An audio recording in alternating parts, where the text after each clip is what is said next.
കേരളത്തിലെ തെരുവ് നായ വിവാദം പഞ്ചായത്ത് തെരഞ്ഞെടുപ്പ് മുന്നിൽ കണ്ടെന്ന് കേന്ദ്ര വനിതാ ശിശുക്ഷേമ മന്ത്രി മേനകാ ഗാന്ധി.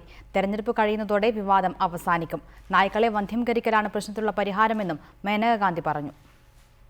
കേരളത്തിലെ തെരുവുനായ പ്രശ്നം ദേശീയ തലത്തിൽ തന്നെ ചർച്ചയായ പശ്ചാത്തലത്തിലാണ് വനിതാ ശിശുക്ഷേമ മന്ത്രി മേനകാ ഗാന്ധിയുടെ പ്രതികരണം.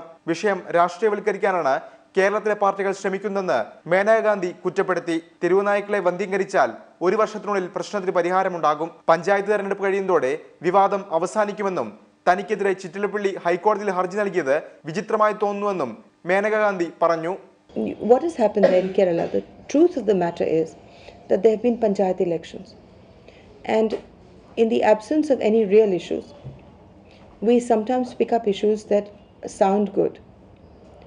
So Kerala has picked up dogs as one of its issues for an election, and the minute the election is over, the stray dog issue will also disappear.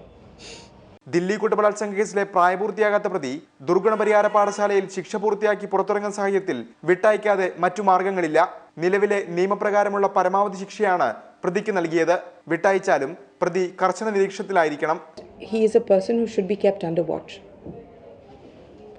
We can't just let him go and wait for him to do something else again. ദുർഗുണപരിഹാര പാഠശാലയിൽ ശിക്ഷ പൂർത്തിയാക്കുന്ന പ്രതി അടുത്ത മാസം പുറത്തിറങ്ങും. Reporter, Delhi.